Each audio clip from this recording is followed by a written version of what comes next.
everyone. Welcome to the Ashley Barlow Company podcast. I'm Ashley Barlow, your host. If you are a parent, a teacher, or someone who works at a school, or you're a community member, a volunteer, or a staff member at an organization that supports people with special education plans, a coach, a tutor, or even a grandparent, you're in the right place. Sit back with an ice cold glass of lemonade, put on your walking shoes and grab some headphones, roll down the windows and cruise. Ready, set, go. Educate, advocate, collaborate. Hello, Kayla. Hi. I am so happy to have you here. Thank you for joining us. Absolutely. Thank you so much for inviting me on.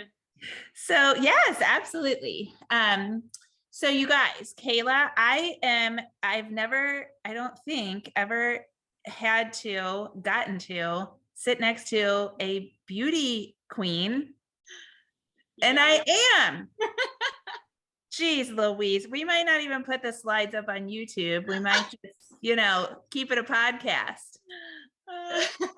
I have a face for podcasting, especially when next to Kayla. I'm going to put that on a t-shirt. Okay, yes. Then give it to all of your friends. So Kayla, you are Mrs. Kansas International. I am Mrs. Kansas International 2022 and proud of it. I am so excited. It has been such a fun year representing my home state and getting to combine my passion for glitz and glam with my passion for Down syndrome advocacy, which is kind of a weird combination, but pageantry lets me combine them together into one fabulous event, and I get to feel amazing while I advocate. So can't complain. That's awesome. And here we go, like off script here, but you can be a great many things, right? Like who says that you can't be involved in pageantry and involved in Down syndrome advocacy? That can be linear because you just made it linear. So I love it. Yep. I love to tell people too that I am not one of those people that has done pageantry my whole lives. There's a lot of wonderful women in the world who started at 2 years old and did toddlers and tiaras and did the, Miss America and all that. I did not. I had never even seen a pageant in person until I was 27 and actively competing in one as a married woman. So I literally dove into this because of Down syndrome advocacy. I did it because it's a vehicle for me. It's a modern microphone. It's a way to get my foot in the door and get my boots on the ground. So it's not even so much that it's cool that I get to do them together. I do them together specifically because of how it allows me to further my advocacy, which has been really, really cool to see it unfold. Okay, so that is super cool. So we're going to back up and do an introduction, but hang on, you guys, because you're as curious as I am. Who is this person talking? We're going to get to that in just a second. How in the heck did you think pageantry is going to be this great platform? Who told you that? I mean, it is brilliant, but I go to Washington, D.C., and I'm just as uncomfortable, I'll tell you. It's just as uncomfortable as pageantry to walk the halls of DC because you got on uncomfortable shoes, stuff lined in silk. Nothing itches. You don't have to have itchy sequins, but pageantry, how in the heck did you think of that?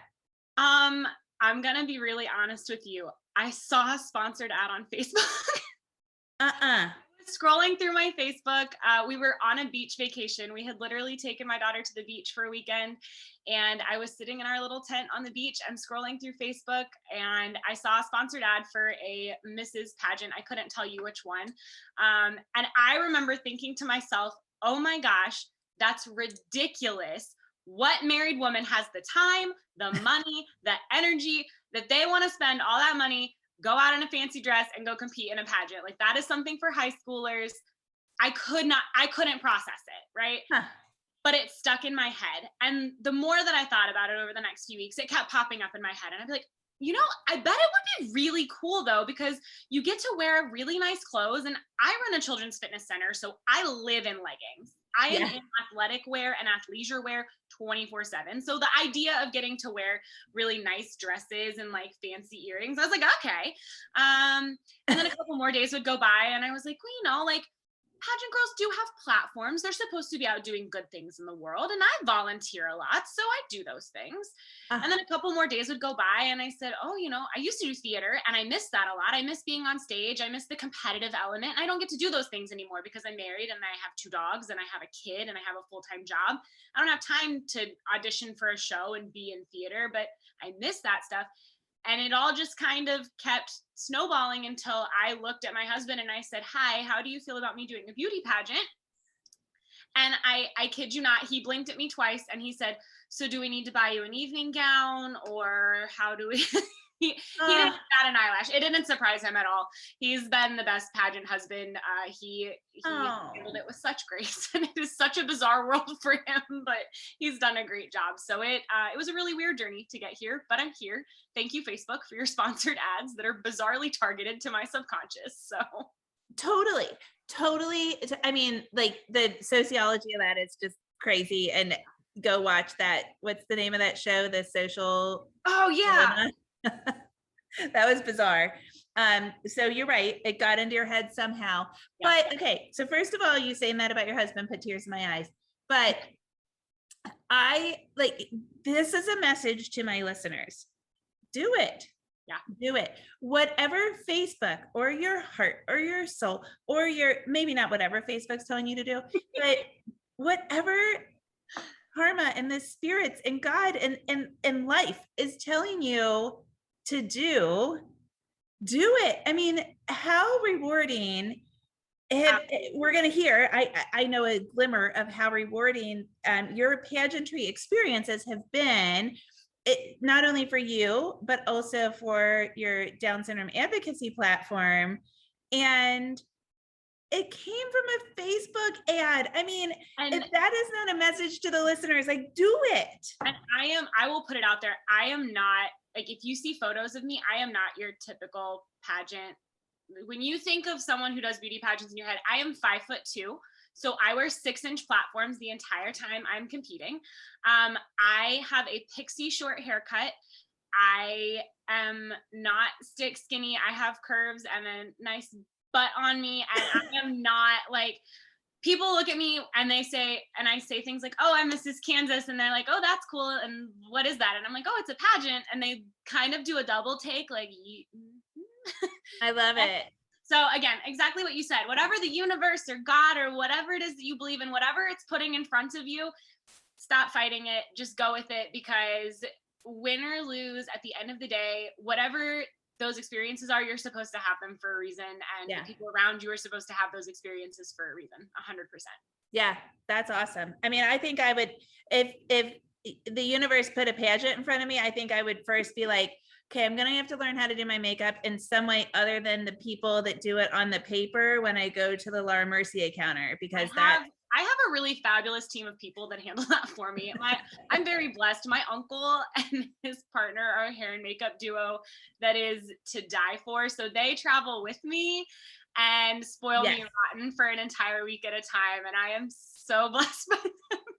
Is that what they do otherwise, or are they just creatively talented? My uncle owns a hair salon, and so they have stations at the hair salon together, and then I've been very lucky that both of the times I've competed, they have offered to go with me, so I don't even have to pay for them. They come and they just take care of me and make me look fantastic all week long, and it is so nice to just roll out of bed and have someone make you look like you've gotten all of the years of sleep that you've missed as a mom. Oh my gosh. Okay. Super exciting. Who knows how long we've been talking, but let's back up and let you do a more general introduction, and you can skip all the stuff that we've already talked about. Perfect. Well, my name is Kayla Schadegg. Like we said, I'm your reigning Mrs. Kansas International 2022. I am a Down syndrome mama, a Down syndrome advocate. I run a children's fitness center for a living, which is super fun. I get to work with kiddos from all ages and stages and developmental areas of life. We're an inclusive facility, so I work with typically developing kiddos and kiddos with disabilities and kiddos with all kinds of different, hang on, my Zoom just disappeared. Are you? I'm here. Okay. And I can see you. I'm gone, huh? There we go. Okay. Got it. We're back.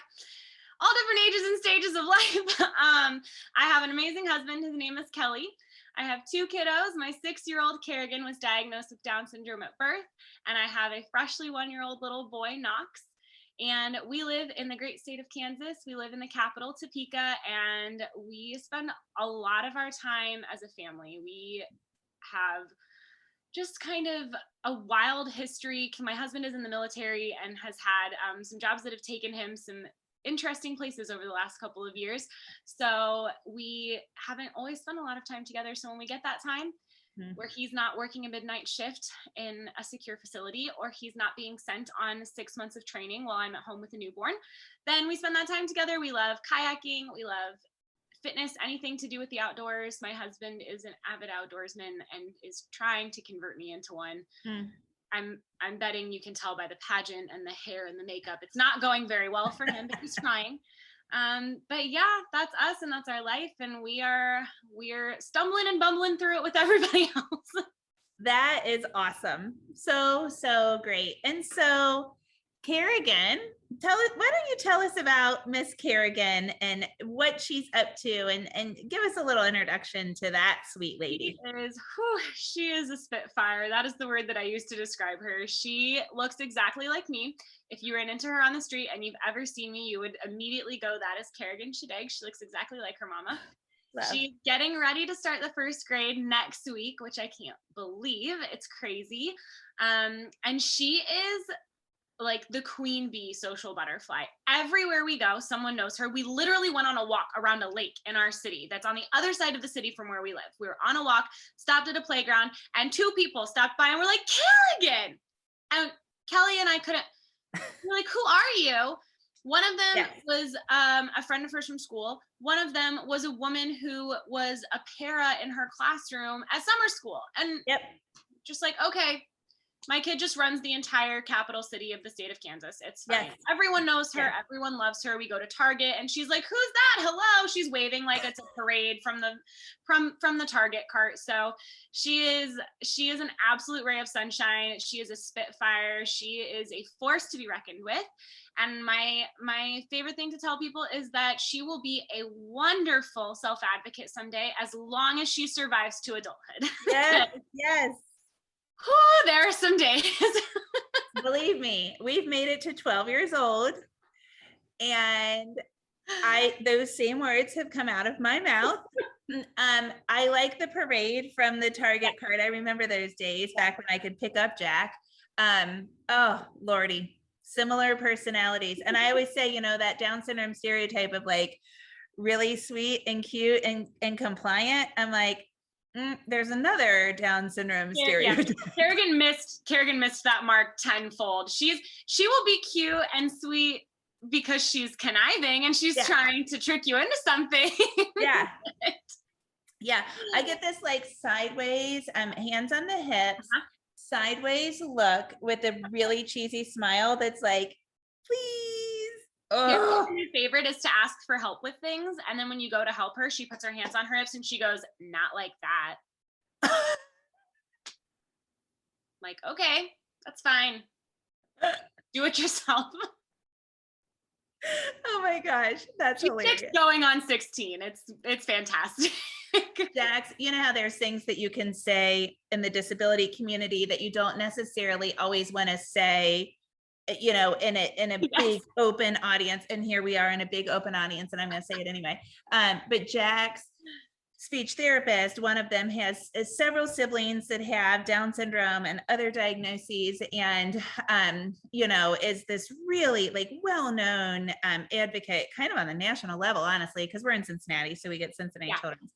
And she says sometimes, and the word normal just has a bad connotation, and so there is no intent behind this, but she oftentimes says, there's a normal way of doing things and there's a Jack way of doing things. Oh yes. Yep. Oh, I love it. They have similar souls. That is just plain wonderful. So why don't you tell us your birth story, because similar to you, I had a diagnosis at birth, and I know that your personal story has to drive your mission. Yeah, it does. So we gave birth in Maryland. We lived on the East Coast for 7 years because of my husband's military service. And I gave birth at a Hopkins affiliated hospital. So really well funded, very well respected in the community. Should have had all the right connections and all the right things going for them. And this was in 2016. So modern times, right? It's not like we were giving birth in the 80s or anything. This is very, very recent. For the 50s. Yeah. Yeah. And I don't remember this, but when the pediatrician came in, and initially the hospital's pediatrician came in to do APGAR scores and to look over everything, my mom remembers him asking the nurse if I had an amnio done. And I gave birth 2 days before I turned 24. So Kerrigan was born 2 days before my 24th birthday. And we had done first trimester screening just because I wanted the extra ultrasound. It was included in our insurance. And I was like, yeah, sure, throw it in there. No elevated concerns for anything. So my nurse was like, no, she's 23. Why would she have had an amnio done? Like, there's no concerns for anything. And the doctor's like, okay. So we went back to the maternal recovery room. My mom went home. My best friend went home. It was just Kelly and Kerrigan and I. And the nurse came in and said, we'd really like to take her back and look over her again now that she's a few hours old. And first time mom, I said, great, sounds good. I had no red flags for that whatsoever. I thought that was normal. I was like, excellent. I would love to eat my breakfast in peace. This thing has not stopped crying since it came out of me. I am great. Go take her. So they took her and she was gone for about an hour. I think at the point that I started to get like the first inklings of that like mom instinct of like something is not sitting right with me. And I sent Kelly on a goose chase around this hospital to find our baby because we had no idea where she had taken her. We didn't know who had her. So he eventually tracked down a nurse at the nurse's station who figured out where Kerrigan was. And they said, oh, they're bringing her right back just now. Great. So what happened was the pediatrician got her through the door in the little clear bassinets, pushed it through the door, and he had barely stepped into the room at the point that he locked eyes with me and said, we have reason to believe that your child has Down syndrome. We took a blood sample and sent it off to Kennedy Krieger for testing, and you should have results in 72 hours. Literally all in one breath like that. And then immediately followed behind him comes a medical student. No introduction, no nothing. And I haven't slept in, probably 2 days. I just shoved a whole human being out of my body. I've had like one waffle and I'm probably dying of starvation at this point. My husband is half asleep on the couch because he's exhausted. And he just barfed all of that information out at us. And so we were sitting there and literally just like blinking at him. And he said, do you have any questions? And I am a talker, as you can probably tell. It is very rare for me to be without words at all. And I had nothing. I felt like somebody punched me in the chest. And my husband said, well, I have several, which is very out of character for him. Usually he is the much more like somber, very pensive, like thinker of us. And the doctor said, oh, sure. What can I answer for you? And he said, well, why do you think she has Down syndrome? I was like, that was a good one. Nice one, babe. That was, I didn't think of that. Why? So he started listing off physical characteristics, all of which I happened to share with Kerrigan, which is really kind of funny. So he said, well, her nasal ridge is really low. I said, well, mine was too when I was a baby. If you look at pictures of me, like my nose looked just like hers. He said, okay, well, she has a sandal gap in her toes. I was like, oh, hey, me too. Weird. He said, well, her pinky fingers don't meet the second knuckle on her ring finger. And I was like, okay, now you're just listing stuff about me and you're saying my kid has a disability because of it. So this is getting a little bit offensive. And he said, well, her eyes, he just kept going and going. And I was like, okay, I'm done. Thank you. We get it. We get that you think that she has Down syndrome because of these reasons. And he said, is there anything else? And we said, I guess not. Until we get these results, like, what are we going to do? So he said, okay, we're going to connect you with the hospital social worker so that you can make connections. And so your quality of life suffers as little as possible. And he pushed the bassinet up next to my bed. And then they walked out of the room. And we weren't connected with the social worker. Nobody ever came and talked to us. So we left the hospital with a baby that maybe had Down syndrome and maybe didn't. We knew nothing about Down syndrome. We were given no information. Even though our Down syndrome organization had an established connection and relationship with that hospital, we were not given first call information. We were not given any information about them at all. I am really, really lucky that I have the background that I have and that I grew up with a sibling with a disability who happened to have a connection. She doesn't have Down syndrome, but had a connection to what is formerly the Down Syndrome Guild here in Kansas City. And I had been to events at their facility before. And I sent them a panicked email and I just said, help. I said, I don't know who to go to or where to go to. I'm 1,200 miles away from you, but I got nothing. Wow. And they very graciously figured out who we needed to get in touch with, where our local orgs were. They connected me with first call people there. They sent me a gift basket, even though they were 1,200 miles away. They took great care of me. Kansas City is great. I totally love those ladies. Yeah, they're great. So, we didn't get results in 72 hours. It took 3 weeks because it turns out it takes an awfully long time to count on individual chromosomes of babies. And so we spent 3 weeks living in limbo and not knowing whether Carrie had Down syndrome or didn't, and feeling like our quality of life was going to suffer because that's what we got told. We got told if she has Down syndrome, we're going to mitigate it, but your quality of life is going to suffer. And 6 years later, I am 100% confident that our quality of life isn't suffering because of Down syndrome. It certainly suffers sometimes because of other things going on in the world, but Down syndrome is not one of them. Good And gosh. that story and our diagnosis experience weighed on me for a really long time. And I knew I wasn't the only one. I'd heard a lot of my friends tell me their prenatal or their postnatal diagnosis stories. And some of them were good and supportive. And some of them, like mine, were really harsh and very clinical and cold. And I couldn't figure out, we were talking earlier about feeling like the universe is pushing something in front of you. And I felt like I was being pushed and I didn't know what to do with it. I didn't feel comfortable doing the legislative route. I am still learning. I want to go that route now. I'm trying, but it's a process and it's something that takes a lot of education and learning to do. So I didn't feel comfortable doing that on top of all of the other things I was having to handle as a new mom and a disability mom. And I wanted to do something to make a difference. And so pageantry fell into my lap and medical advocacy seemed like a really good fit. It seemed like a way to tie together my story and the story of the people that I had kind of conglomerated with at the point that Kerrigan was born, and a way that I could one by one start to make a big difference, and a difference that I got to immediately see and feel the impact of. Because at the end of these medical advocacy trainings, these doctors tell me, I can see how to apply this, or I can see a scenario in which I didn't do this correctly and I know how to do it differently now. So it's very rewarding because I get to see and hear and feel the impact and the change of what I'm doing immediately in that instant. I don't have to wait and hope a bill passes. I get to hear out of the mouths of the doctors that I'm training, I see how this is impactful. I see what a difference this makes, and I'm going to apply it moving forward. Yeah. And then imagine how many parents and grandparents and everybody else, because, it's not only the parents' diagnosis, but it's that email that you send to your support network, or it's the way you tell the grandparents. Call that you make as soon as the doctor walks out of the room. It's all of those people that are on the journey with you. Yeah.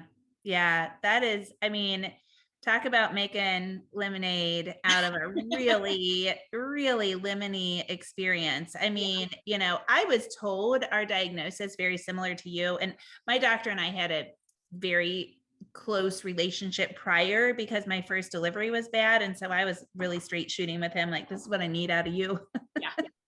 And I had a hard time getting pregnant for a little bit, and then I had a complicated pregnancy with Jack. And so when he told me, I knew that he was telling me the way that he knew I needed to be told, which was beautiful for me.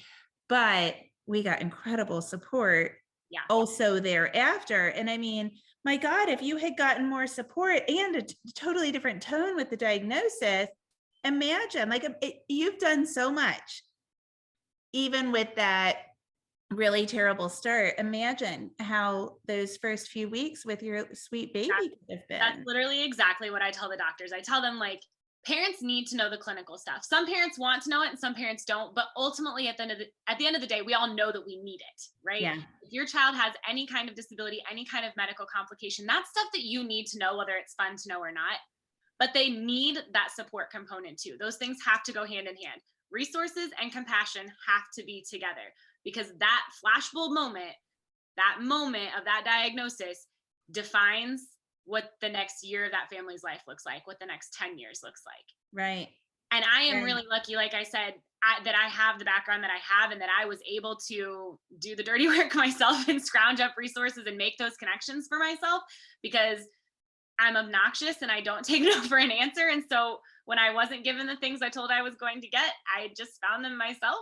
But Yeah. there are families that don't have that, that don't have that background, that don't have the time or the energy to do those things for themselves. And so it's really, really critical that they're being given that information so that they can have that support, because those first couple of weeks are a lot, mentally, physically, emotionally. It's like you're living in a time warp. And so having that support and not having to have done so much work just to find somebody that understands what you're going through, that's not 1,200 miles away, is like, removing that barrier is so huge.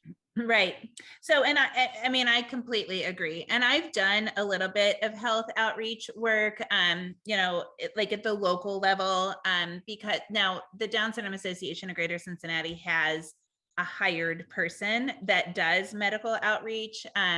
We actually just recently, people are job sharing it now. So we had somebody that just did health advocacy, then we kind of lumped it together. And now with this new staff hire, it's separate. But so I don't, in Cincinnati, there isn't a big need to do it, but I have done it on a smaller scale, and I've done it with some of the staff people. So I know the kinds of things that we say in Cincinnati, but for my audience, what are the things that you're teaching doctors when you go out and you get these meetings? Yeah. So I'm really lucky, and the ones that I do tend to be small groups. And so it's really personal. I am not super formal when I do them. I'm a parent volunteer for what used to be DSG, what used to be Down Syndrome Guild, and is now Down Syndrome Innovations here in Kansas City. And so I'm not a staff member. I do it on a volunteer basis. And so I'm myself. I go in just like I'm talking to you right now. And my goal is to make it as personal as possible, because I want them to see that I'm thriving as a mom, that Kerrigan is thriving as a child with Down syndrome. I want them to feel comfortable and like I'm relatable, because I want them to ask me questions, and I want them to see what Down syndrome really looks like in 2022. I don't want them to see some buttoned up, boring version of it, because that's not the reality of our life, right? Our life is crazy. Our life is insane. I show them pictures. I show them videos. When we were doing everything virtually, I would have Kerrigan sitting next to me, like eating crackers and trying to feed her cheese sticks to like keep her interested, so that they can see, like, this is my life. Like, she's cool. Yep, And exactly. Yeah, she's cool. so I get to sit with them. I give them usually a brief review of just like what Down syndrome is, the 3 different variations of Down syndrome, because in medical school, I don't think people realize, people are like, don't they learn this in school? Well, yes, but I don't know if you've realized that doctors learn about an insane amount of things. I literally don't understand how doctors go through. I don't get it. I I have know. Yeah. utmost respect for them and their intellect and the capacity of their brains, because I can barely remember to put shoes on in the morning. So props to them. But I just give them that little like review just so they have it fresh. And then I talk about all the stuff I just said. What does Down syndrome look like in 2022? What are the medical advances that we're making right now that are really big and really important? What are areas where we can improve? I tell them our diagnosis story the same way that I just told it to you. I'm very frank about our experience. I talk about the fact that the way that the doctor presented it to us significantly impacted my mental health. I have PTSD because of it. I had a really hard time taking our kids to doctor's appointments for a very long time, and still struggle with it, because I walk into a doctor's office and immediately shut down. I share all of those things with them, and I'm very frank about it. I'm very honest about it. And then I tell them stories of diagnoses that we've had that went really well, because we've worked with some medical professionals who were incredible. And the running joke in all of my presentations, I said it in my very first one and they really liked it, and so now I say it in every one. For Down Syndrome Awareness Month, we used to do acts of kindness. We would do 21 acts of kindness. And the very first year of Kerrigan's life, we did 21 acts of kindness, and one of them was bringing donuts to her doctor's office, because her pediatrician was incredible. And I said, your goal leaving this room is to be the doctor that gets the donuts. Like, you want to be the doctor the families bring the donuts to. And so that's the running joke that I make at the end of every session now, is like, be the doctor that gets the donuts. When you walk out this door, that's my expectation for you. Yeah. And then, like I said, I show them pictures, I show them videos. I tell them at the end that I'm not a rose-colored glasses person. I'm really honest with everybody about our experience with Down syndrome, which I think some people get concerned about, and they're like, oh, what if Kerrigan grows up and sees those things? And my answer would be that I tell her stuff to her face. I tell her all the time, like, sometimes you having Down syndrome is hard, okay? Like, just in the same way that sometimes my son being a boy is hard. I have all females in my family, so the boy thing is weird. I'm over it, okay? But I tell them those things because I want them to feel comfortable asking me questions. I feel like people get so worked up and anxious about, well, I don't want to offend this person, or I don't want them to think that I am asking a stupid question or that I'm asking something mean. I don't care. As long as you're asking with the intent to understand and to learn and to improve, ask me the stupid question. Ask me the rude question. I want to help you be better. I want to help you make sure that when you're giving these diagnoses to families moving forward, that they're getting an experience I didn't get. And I can only do that if you ask me the questions now so that I can answer them, because I'm not worried about how you sound, or if you're not using the correct terminology, or you're not being politically correct. I don't care. So I give them that opportunity at the end too. And I've had some that like kind of shy away from it, but for the most part, I get really, really good questions out of them that like dig deep, and they want to know about those experiences on a really visceral level, which has been really cool. Well, and it's medical ethics. I mean, what you're teaching them is ethics. You aren't teaching them, sure, you're reminding them about mosaicism and that kind of thing, but what you're really doing is you're teaching them ethics. You're teaching them how to relate. And I think that reminding them that it's a person sitting in front of them, and it's a baby or a child that they're working with who has their whole life ahead of them, and that the way that they treat that child and that they treat that family is going to impact how that family really views the like entirety of that child's life moving forward. Because if the first interaction you have with a medical practitioner or a healthcare professional is that healthcare professional telling you that your child's extra chromosome is going to cause you strife in life, how are you going to feel walking into every single doctor's office with that baby moving forward? How are you ever going to trust that people really have your child's best interest at heart and their like best care at heart when you've basically been told your child is a leech on the system from day one?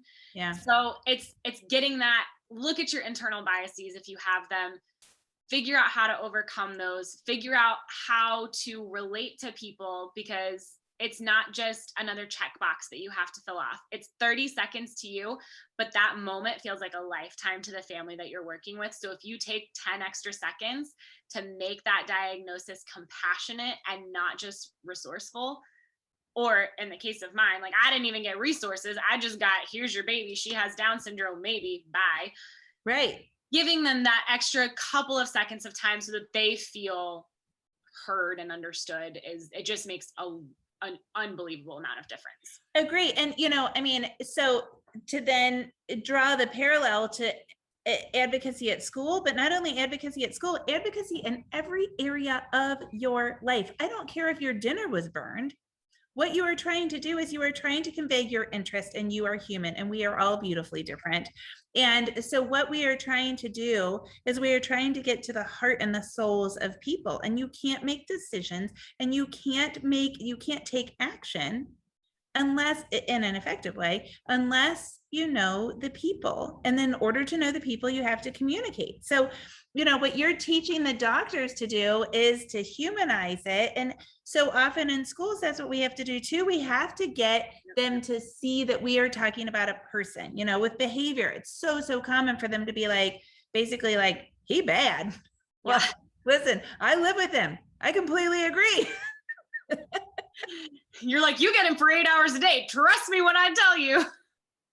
Yeah, I agree. I used to actually tease that he needed a taser, but then I saw like a 60 Minutes or something, and there are still places that do like shock therapy. Oh. I think there's one in the country, and I'm like, okay, I'm not teasing about a taser. You're like, okay, we're removing that joke from the repertoire.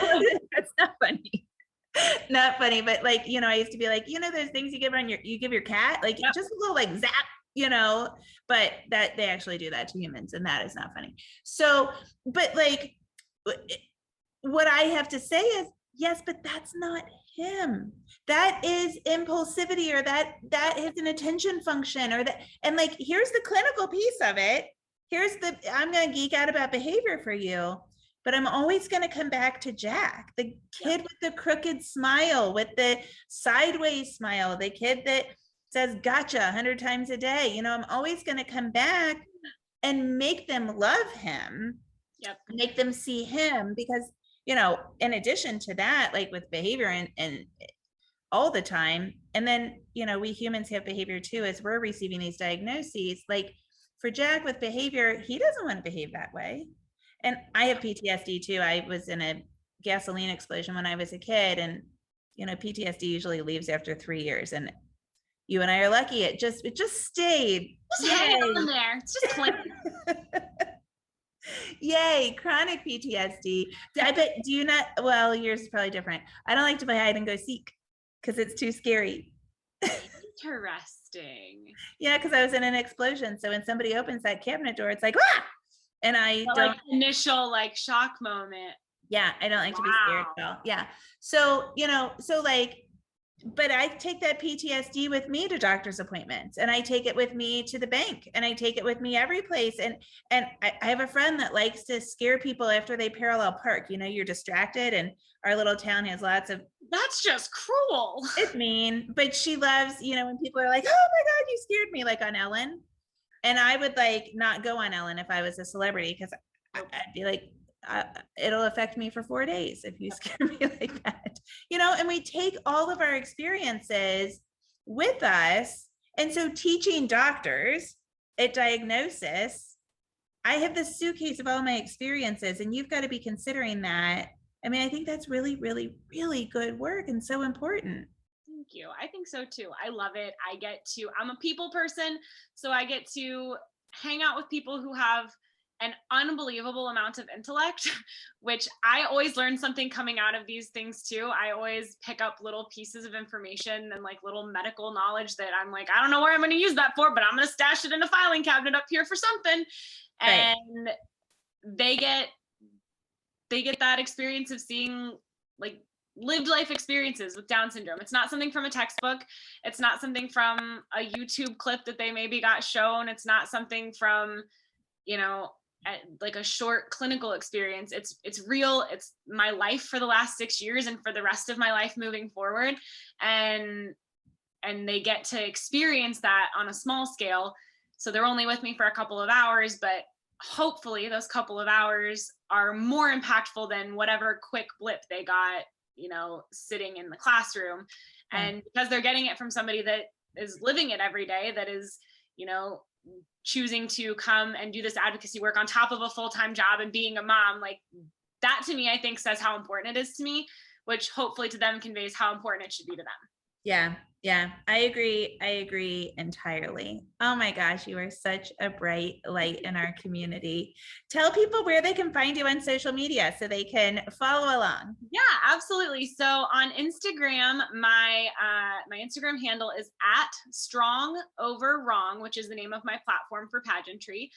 It comes from a quote I heard one time that said that we need to focus on what's strong and not just on what's wrong. And so that's one of the things that I leave the doctors with at the end of our trainings, is looking for what's strong and not just what's wrong when you're providing a diagnosis.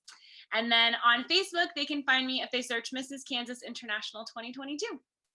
Yay. Do you plan to continue to do pageants? Yeah, I actually just got off the phone with someone earlier today who was telling me about a new pageant, well, not new, an existing pageant system new to me that I haven't heard of or done before, that they think would be a good fit. So I've still got some time left as Mrs. Kansas International, but when that time ends, I am far too competitive to quit at this point. I'm like, I spent my whole life in middle school and high school doing theater and orchestra and all these like artsy things where I still got to be highly competitive. And then I did nothing for all of college and for a couple of years living on the East Coast while I got married, started my family. And then I did one pageant, and now my bank account will never be the same again. So it's just, it is what it is. But I love the competitive element of it. I love the amazing people that I get to meet. I came out of Mrs. International Week last week with 2 new best friends.